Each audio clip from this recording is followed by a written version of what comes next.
And welcome back to my channel, guys. This is your mentor Sanyukta Singh, and in today's session I am going to talk about SEED and USEED 2024 exam, the tips and tricks. Also here in this session I'll be talking about how are you going to boost up your this preparation in next 10 to 12 days, क्योंकि अभी भी 10 से 12 दिन बाकी है आपके exam में.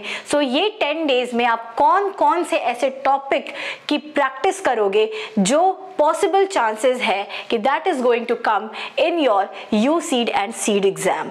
आप में से बहुत लोगों ने first attempt UCEED and CEED का दिया होगा और आपको पता होगा कि इसके पेपर का पैटर्न कैसा है.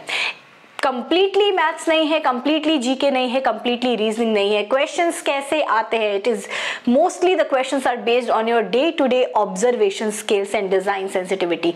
सो here I am going to not only discuss about the important topics which are और which might come in your exam, but also the tips and the tricks on the day of your examination which you're going to take care in those 3 hours, and those 3 hours are really very crucial for you.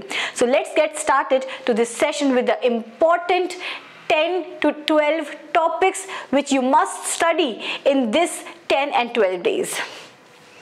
Here you can see on the screen the 10-day schedule, and I have attached mocks here in the link in the description में मेरा link है और वहाँ से आप मॉक्स दे सकते हो यूसीड का एंड सीड का भी. So practice मॉक्स. आपको मॉक्स कहीं से भी मिल रहे हो, आपके इंस्टीट्यूट्स प्रोवाइड कर रहे होंगे, या फिर if you want mocks from us, again there are 7 to 8 days left. हो सकता है कि आप मेरा ये जो सेशन है ये 2 दिन के बाद देख रहे होंगे, तो अभी भी आपके पास 7-8 डेज बाकी है, और जो आज देख रहे हैं आपके पास अभी भी 10 डेज बाकी हैं. You can come to us for mocks creative and आपका GAT का. तो आप यूसीड एंड सीड का मॉक्स दे सकते हैं, आपको जहां से भी मिल रहा है आप प्रैक्टिस कीजिए. तो practice मॉक्स in the 10-day schedule. You must read current affairs. The questions can be based from GK and the current affairs. तो current affairs आप जितना पढ़ सकते हो उतना पढ़ो. आप इन शॉर्ट्स या फिर जो भी एप्लीकेशंस हैं आपके फ़ोन पे जहाँ पे आपके न्यूज़ के अपडेट्स आते होंगे, read those updates, उनको go through them and be very frequent about the topics जो भी आपको न्यूज़ में सुनने को मिल रहा है या कहीं से भी सुनने को मिल रहा है, आपको उसको अगर कंप्लीटली उसके बारे में जानकारी चाहिए तो please go and research about the same and hence read the current affairs. See the mechanism of day to day objects. Now ऐसे क्वेश्चंस आते हैं जो कि बहुत ईजी होते हैं, जिनका मैकेनिज्म आपको जानना बहुत इंपॉर्टेंट है. तो जो डे टू डे हमारी ऑब्जेक्ट्स जिससे हम हमेशा एनकाउंटर करते हैं, चाहे वो आपका वॉशिंग मशीन हो, रेफ्रिजरेटर हो, या फिर कोई it can be anything, it can be your blender. तो उसकी मैकेनिज्म क्या है, कैसे वो वर्क कर रहा है, जो भी उसके स्पेसिफिक रिक्वायरमेंट्स हैं जिससे वो चलता है, और जो भी उसके बारे में इंफॉर्मेशन हो सकती है, चाहे in the form of process drawing, क्योंकि ऐसा क्वेश्चन आपके सिक्वेंशियल ड्राइंग में भी आ सकता है कि आप उसकी वर्किंग को दिखाओ, या फिर मेकिंग ऑफ अ प्लाई को आप थ्रू अ सिक्वेंशियल ड्राइंग दिखाओ. तो ये क्रिएटिव में भी आ सकता है, और ये आपका गैट में मैकेनिज्म के क्वेश्चन आ सकते हैं related to pulley, related to force. तो see the mechanism of your day to day objects, read about them, ये बहुत इंपॉर्टेंट है. Practice 30 minutes drawing on given syllabus. Now आपको पता है कि previous year you were only getting 1 question for creative which was of 50 marks, जिसके लिए आपको 30 मिनट्स दिया जा रहा था. But from this time the pattern has been change. There are going to be 2 questions. 30 + 30 minutes आपको डिवाइड करना चाहिए, क्योंकि 2 क्वेश्चन से 1 घंटे मिलेंगे, तो आप 30 + 30 डिवाइड कर सकते हो. बट अगेन हियर अगर फर्स्ट क्वेश्चन की हो सकता है कि क्वेश्चन में भी आप उसमें ज़्यादा टाइम देना पड़े, आपको पर्सपेक्टिव का क्वेश्चन हो, कॉम्पोजिशन का क्वेश्चन हो, किसी भी व्यू से रिलेटेड क्वेश्चन हो सकता है, तो हो सकता है इसमें थोड़ा ज़्यादा टाइम देना पड़े, तो उसमें 40 मिनट्स भी लग सकता है. एंड रेस्ट 20 मिनट्स हो सकता है वो क्वेश्चन आपका ऑब्जेक्ट ड्राइंग का हो, मे बी प्रोडक्ट डिजाइनिंग का हो, may be identifying problems and their solution से रिलेटेड वो क्वेश्चन हो. तो इस तरीके से आपको 30 मिनट्स में एक क्वेश्चन क्रिएटिव का सॉल्व करने की आदत डालनी चाहिए, एंड वो आपको उसकी टाइम मैनेजमेंट करनी होगी in the next 10 days. Now practice comprehensions. ना कॉम्प्रीहेंशंस आपके प्रीवियस ईयर यूसीड में आ गए थे, हो सकता है कि इस बार ना आए, बिकॉज एनआईडी में भी इस बार कॉम्प्रीहेंशंस नहीं आया। सो ये पैटर्न तो आप डिफाइन या फिर एक्सपेक्ट नहीं कर सकते कि जो प्रीवियस ईयर क्वेश्चंस आए थे वही क्वेश्चंस आपके इस बार भी आएंगे, वही पैटर्न में आएंगे। तो इसलिए हो सकता है नहीं भी आए, बट अगेन कॉम्प्रीहेंशंस की प्रैक्टिस होनी चाहिए, कॉम्प्रीहेंशंस आ सकते हैं, and these are the scoring areas. Now, practice questions related to design sensitivity and brain teasers. Now, ये topics जो हैं, इसके 3 to 4 questions आ जाते हैं। Design sensitivity and your brain teasers, इसकी प्रैक्टिस आपको कर लेनी चाहिए अगर आप लोगों ने नहीं किया है। तो ये दोनों ऐसे इंपॉर्टेंट टॉपिक्स है जहां से आपके क्वेश्चंस आते हैं। So basically you seed and CEED के क्वेश्चंस जो होते हैं वो आपके डिजाइन सेंसिटिविटी, आपके ब्रेन टीजर्स, ऑडियो विजुअल्स और बहुत सारे ऐसे टॉपिक्स है जो कि इतने टफ नहीं हैं, तो आपको उनको रेगुलर प्रैक्टिस में रखना चाहिए। तो अभी भी 10 डेज का टाइम है, आप उसको प्रैक्टिस कर सकते हो। Again exercises like spot the difference, ये कुछ एक्सरसाइजेस हैं जो हम बहुत एंजॉय करते हैं करना, बट ये बहुत डिफिकल्ट हो जाता है एग्जाम में जब आपको 2 पिक्चर्स दिए हुए होंगे एंड आपको कहा जाएगा कि दोनों में कितने डिफरेंस है, आप उसको स्पॉट करो। अगर आपको 7 डिफरेंस दिख रहा है, अगर आपने 7 मार्क कर दिया, हो सकता है 8 डिफरेंस हो, तो 7, 8, 10, 14 ये आपके ऑप्शन होते हैं और आपको वहां पे टिक करना होता है या फिर आपको क्लिक करना होता है कि कितने डिफरेंस हैं। सो स्पॉट द डिफरेंस, लगता तो एक क्वेश्चन बहुत इजी है, बट यहाँ पे आपके मार्क्स चले जाते हैं। तो आप स्पॉट द डिफरेंस जैसे टॉपिक्स की प्रैक्टिस कर लीजिए।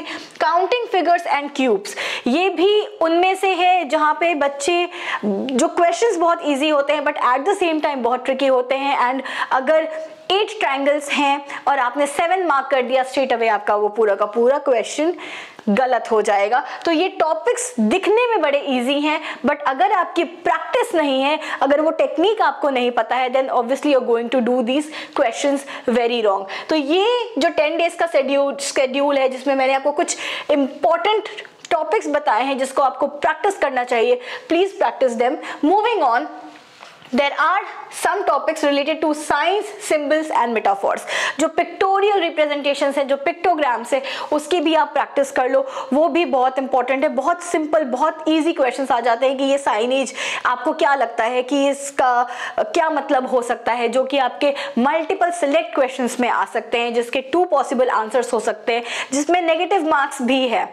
तो आपको इस टॉपिक की प्रैक्टिस कर लेनी चाहिए। मैकेनिकल कॉन्सेप्ट्स, जिसमें आपका gear and rotation, the pulley, force, thrust and pressure, यहां से आपके 2 से 3 क्वेश्चन आते हैं और हर साल आते हैं। तो आपको इस टॉपिक की भी प्रैक्टिस कर लेनी चाहिए। ये ओनली पार्ट है जहां से क्वेश्चन आता है रिलेटेड टू मैकेनिकल कॉन्सेप्ट्स। तो अगर आप यू सीड एंड सीड का एग्जाम दे रहे हो एंड प्रिपेयर कर रहे थे उसके लिए, और अगर आपने इन टॉपिक्स की प्रिपरेशन नहीं की है, आपने जनरल मैथ्स, रीजनिंग, इंग्लिश की प्रिपरेशन की है, तो मैं आपको कहने वाली हूं कि इतने से नहीं चलेगा, because it is you seed and seed. तो इन टॉपिक्स की आपको प्रिपरेशन करनी बहुत जरूरी है।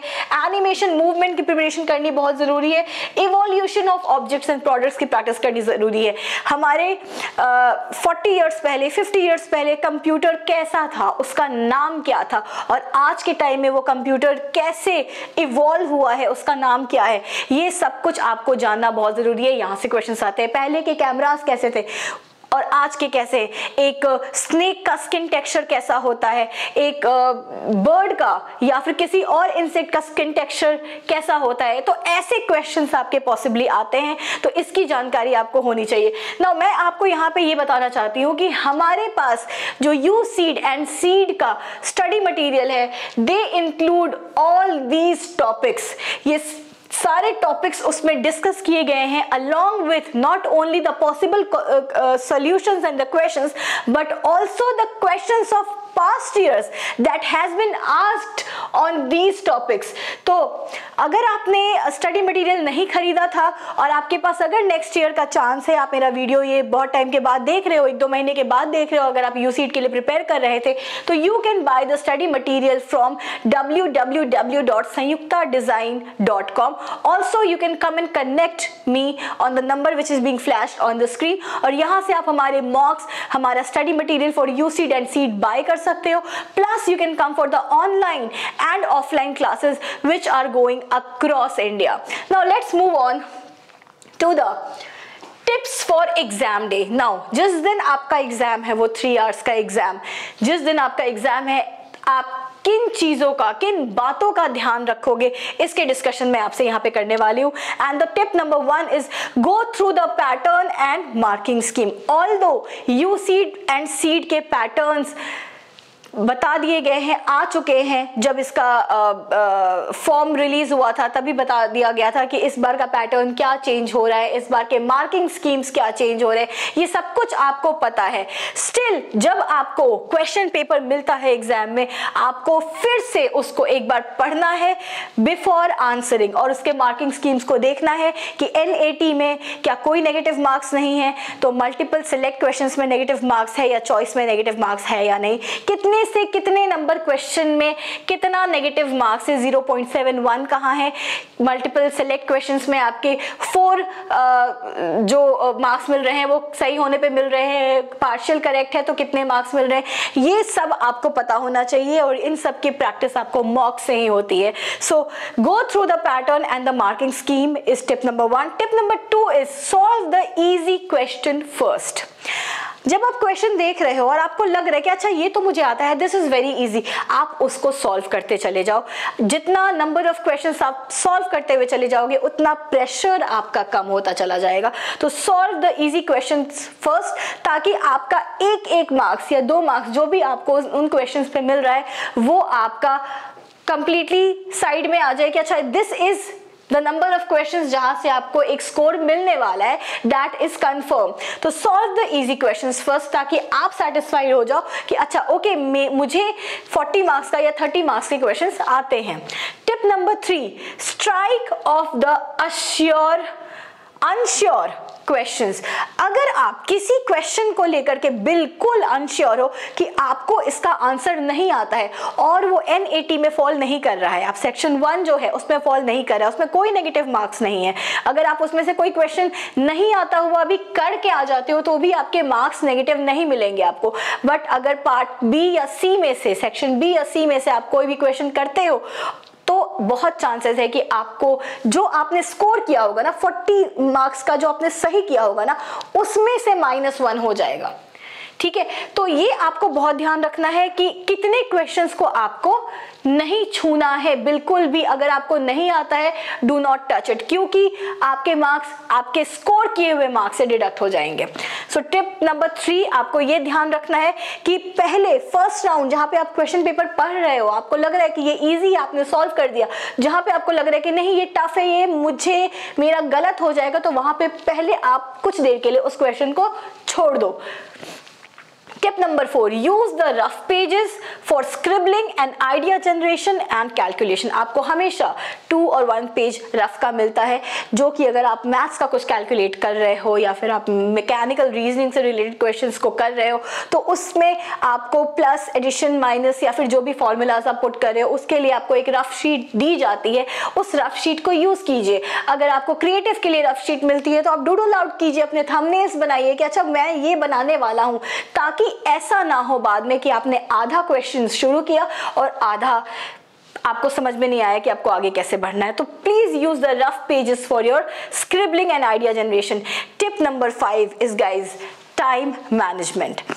टाइम मैनेजमेंट बहुत इंपॉर्टेंट है. अगर आप मॉक्स दे रहे हो तो आपको इतनी प्रैक्टिस तो हो जाएगी कि आपको 2 घंटे में गैट का पेपर सॉल्व करना है फॉर जो यूसीड के लिए प्रिपेयर हो रहे हैं, और सीड वाले स्टूडेंट्स आपको 1 आवर का टाइम मिलता है कि मुझे इतने देर में 54 क्वेश्चन है या 55 क्वेश्चन है, मुझे उसको कंप्लीट करना है.